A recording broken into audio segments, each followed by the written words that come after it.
So first, Councilwoman, talk to me about just your initial reaction to hearing about 3 officers being injured, 1 killed. What's your reaction to that? Well, when I first woke up to the news, I mean, you're speechless. I had to double check really because I couldn't believe what I was receiving in terms of an officer killed in the city. And in this case, the officer was murdered, and it's just painful. And then you have 2 others whose lives are on the line as well. So it's painful, to say the least. It's very painful. And especially, to just talking about this particular area, this is a place where there's so much positivity in this particular area. Definitely. This is kind of like a hub for opportunity, rehabilitation in terms of if you're down the dump, you come here to find out, well, what is it that I can do to make my life better?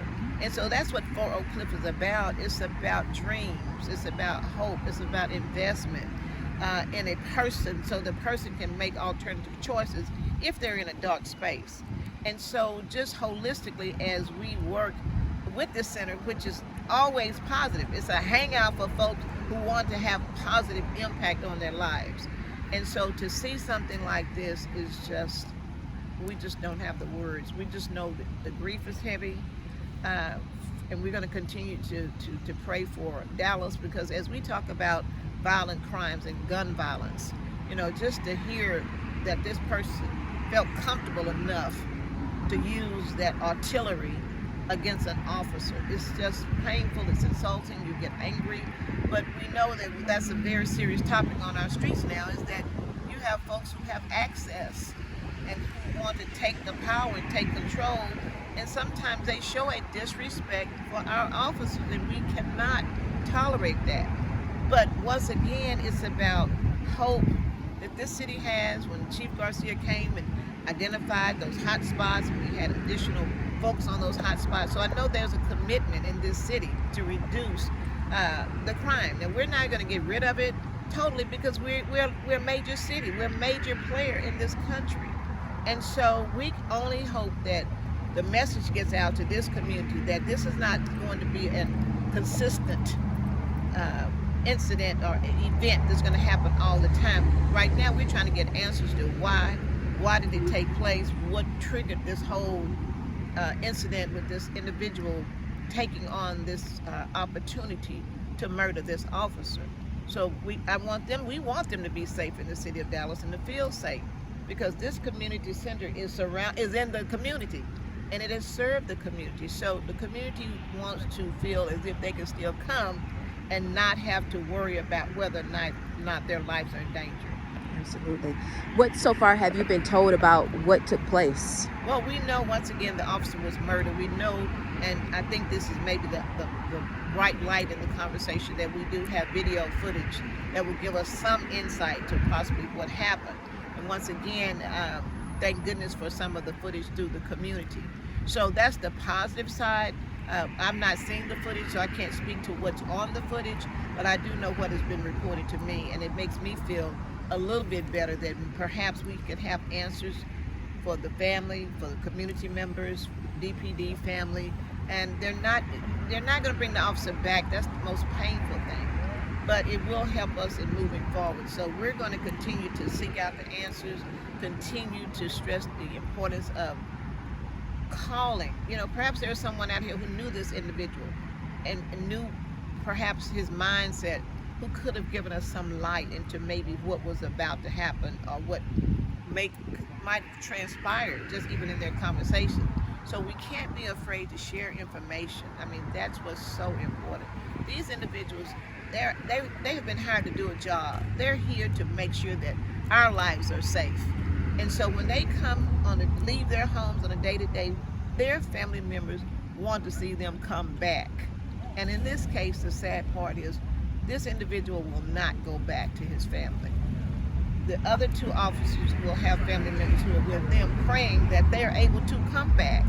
And so overall, it's just painful, from the top on down. So I would say we just have to continue to work. And we see something, say something, something, you've got to do something. Harboring information that can protect lives in this city is not a good place to be, and it's not a good message for you to be comfortable in. Yeah. Do you know, have you been in contact with any of the officers' families or anything yet? Not to this point. There first we have to respect, and I'm going to ask the folks, please understand that these families are going through it. And so we do respect their privacy, and they will address us at the time they, choose to do that. But we can pray for them. We can work to piece together all the bits of information that we have so that this officer's family will not be left with why, how. I mean, they'll have some answers, and they know it's not going to bring them back, but it gives them a sense, I think, of some peace to have some reason, not even the reason, just information, because you can never explain the murder intentionally. And I'm probably a little bit upset about the fact, so I'm calling it murder, because the officer, from what we understand, was not in confrontation, is what I understand, with this person. So we're going to continue to work with the community members. Maybe more information will come out. Maybe some of the friends of the individual who murdered this officer will come forth. And so many times folks feel like they can't, they'll be a snitch if they come forth. You can come to the officers, come to DPD. You don't have to worry about being exposed. We need information for this family. We need information for this city. And we need information so we can work together so we don't see this happening again. Do you know if that officer was like on patrol, or maybe just stopped here for a brief moment? I know sometimes they fill out reports. Right, and most of the time, businesses and community members, I get this all the time, they're fine with officers pulling over to do reports because it gives still a presence of the officers. There are no members in the community that I've spoken to that ever said, we don't want any officers. We don't want them on our place of business. We want them there because it gives just a sense of protection. And so if he's put any officer, whether they're pulling off at the library or at business locations, folks want to see that. I get that all the time with folks asking me, well, can you help us to put in one of those police community officers in our space, because we want to see them there. So I just think this is just a tragedy that happened, and it was just absolutely senseless. Yeah. Have you been in talks with the founder of 40 Cliff? Yes. And okay, how's he? We have talked with him. He's trying to, of course, come to grips as well. I mean, this is a dream of his to invest, take Oak Cliff back. That's what we talk about all the time. Community, take your community back. And so his whole dream has been investment in youth so that they will make alternative choices. So many of our youth are talented and gifted, and they don't really know that until you show them what the potential can be. And that's what's inside of 40 Cliff. And because of his dream, you have a number of dollars that have come through here, philanthropic dollars, because they wanted to be a part of this dream. And so that's the positive about this movement. And so 40 Cliff is important, it's necessary, because if we're going to move forward in this community, particularly to give a signal that we're open for business here. And that's what I think 40 Cliff can help us to do. Begin to signal so that new businesses will come here, new developers will come here. And so it is a catalyst. 40 Cliff is a catalyst for us as we talk about hope and opportunity. Is there anything I might have missed? Well, I think the main thing is that I think you've gotten it all, because this is all about hope in this community, and that's what this area is committed to. Absolutely. Thank you. I No, appreciate thank you. it, as We appreciate always. that.